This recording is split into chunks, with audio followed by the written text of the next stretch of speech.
I'll play my for you. Yes, sir. Every play, as much as I got.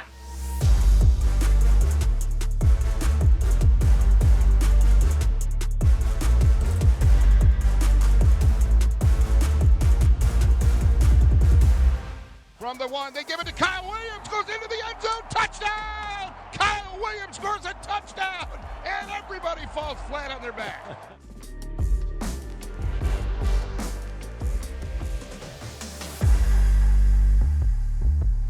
Sack, front down, Kyle Williams gets him.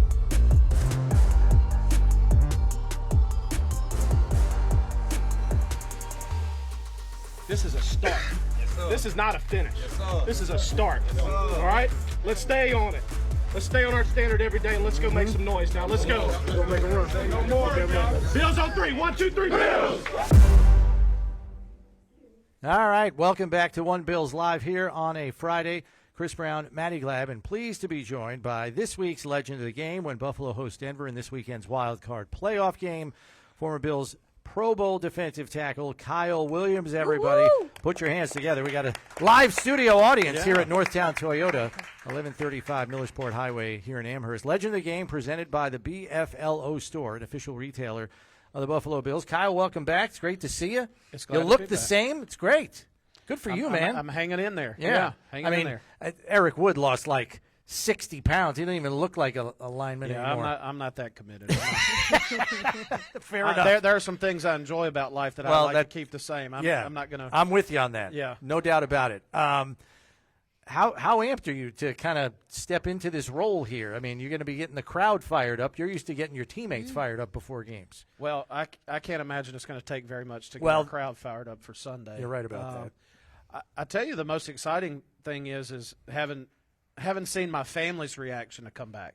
You know, in particular, like my older ones that, you know, they referred to this as home when we talked about coming back here. You know, I have a 17-year-old and a 16-year-old that left here as like 13 and 12. So this is where they grew up, and that's what they identify as home. And then, like, little man right there, he was 3 when we left. So there's a lot of things he's getting to see and experience that maybe he doesn't remember from when we were little. Yeah. And then obviously to be back at, you know, to walk around the building today and see everybody and, you know, just innately, you know, making the right turns and going the right places. And, you know, but then you see the cold tubs and all the rehab going on, and you're like, oh, now I remember when I had to get out of here. But no, I'm excited. I'm really happy to be back. It's been a long time. Really looking forward to Sunday. Yeah. We heard from Deion Dawkins yesterday, and he said that he was lucky enough to overlap with you. He said he remembered most those pregame speeches. He said that is what that's what you meant to the team when you were there. He said he's surprised that you're not traveling the world and doing TED Talks, motivational speeches for other people to listen to view. Are you surprised you're not doing that? Well, Deion doesn't know how much I like to ride my tractor at home. No, you know, we were talking earlier about, you know, that gets a lot of play, you know, because I think that's everybody's opportunity to see the inside of the locker room. Right. And like I actually just found out Jay was the one sneaking the cameras in there when I didn't know they were around, because it's really an authentic interaction between you and your teammates, you know, and it's such an intense and passionate game, and you know sometimes that boils over and comes out of you. You know, that's an interaction between me and my teammates, but I think the real change and the real things that, you know, make what we're seeing now happen is what those guys do together daily. You know, not necessarily like everybody's gassed up and fired up before the game.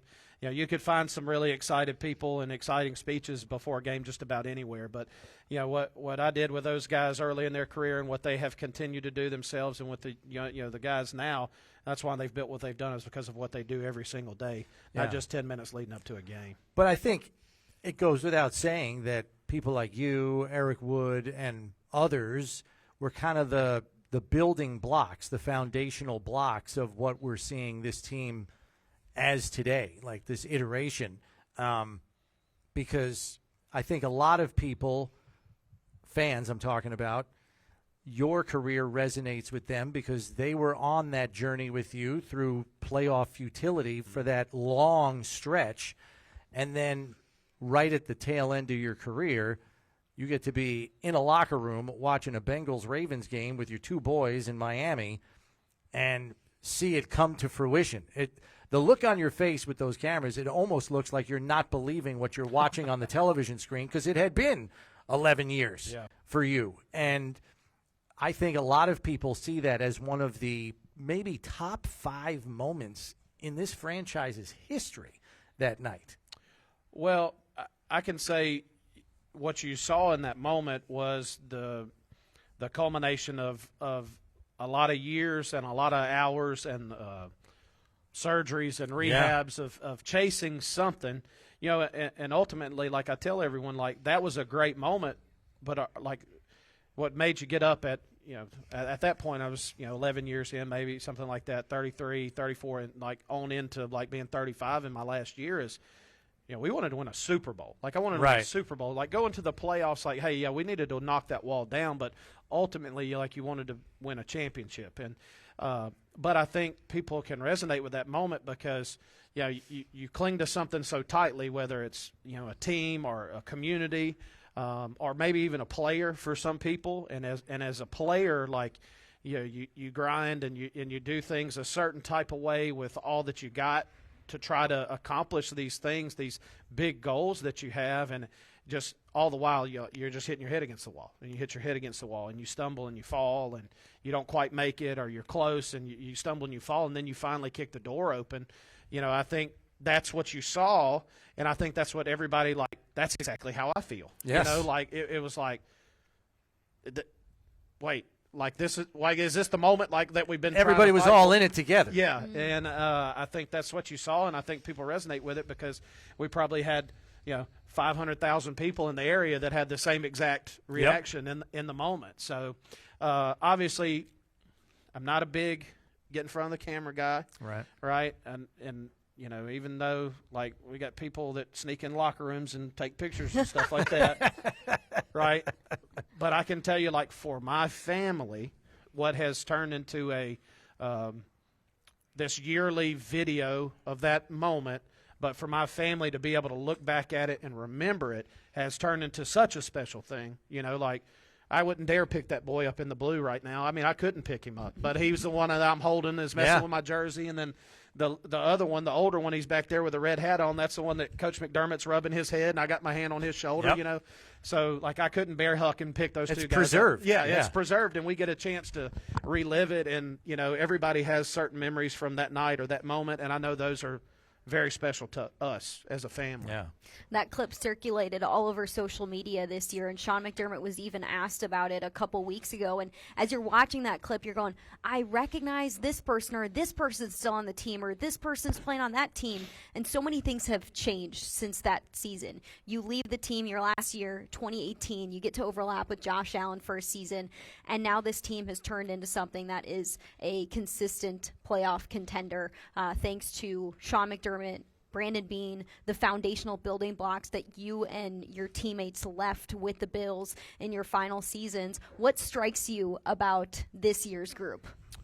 Well, we just had an opportunity to talk about them a little bit. I think what you see with this year's team, and I'm not behind the curtain. I'm just watching, them operate, how they interact with one another. I think you see a true team of guys that care about each other, that want to go to work for each other, perform for each other. There's so many hurdles that come along with building a true team and a true culture in professional sports, whether it's contracts and egos and just all these different things. And when you have a group of people that looks like they've laid it all down for the good of the group, you got an opportunity to do special things. And I think that's what you're seeing, and that speaks to the leadership of the players. You've mentioned Josh and Dion, and I know Micah's back, and guys like that. And then obviously starts at the top with Sean and Brandon and their staffs.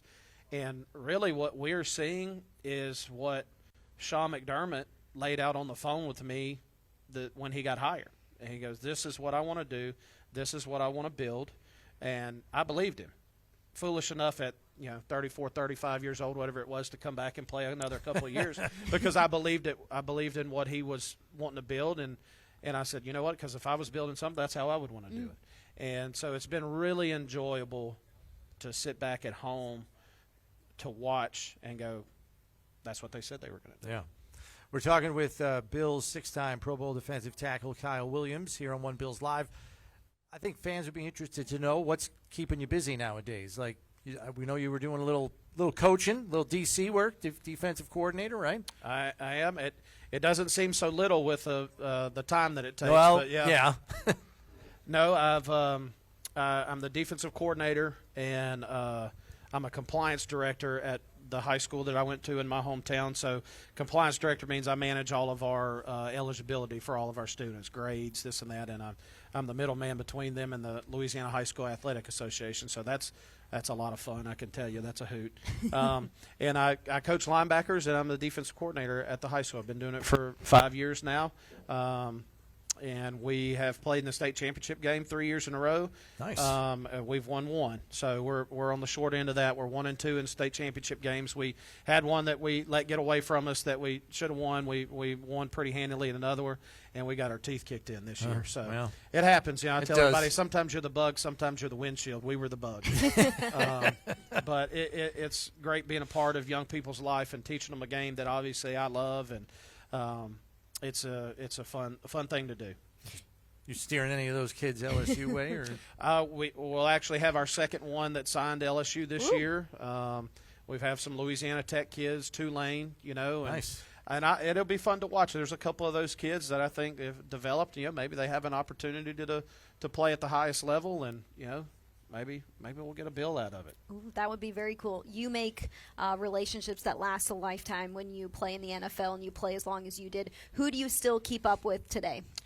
Well, I still keep up with quite a few guys. Aaron Schobel and Chris Kelsey, and hear from Fitzpatrick occasionally. Obviously, Eric Wood. There's a lot of guys that when you share time and you do hard things together, that you form these bonds, and that we stay in touch. So I still talk to quite a few guys. I was just telling Chris Jenkins earlier, I still talk to Stephon Gilmore quite a bit, and there's guys that span that whole career that I still have relationship with and still talk to and still pull for that are playing, and it's fun to be a part of that broader fraternity. Well, appreciate you giving us a little bit of time. We know you got a busy weekend, so thanks for carving out some for us. Glad to do it. Glad you got your whole family up here, and they'll be able to watch playoff football at Highmark Stadium and really kind of experience it, especially with a lot of your boys old enough to know what's going on now. It'll be fun. It'll be a special time, and I know they're looking forward to it. We went down to the facility earlier, so we're going to have a fun week. Yeah. Great to see you as always, Kyle. Good to have you back in town. That's Kyle Williams, Bills 6-time Pro Bowl defensive tackle, joining us here on One Bills Live. You'll see him right before kickoff, getting you amped up if you're going to the game.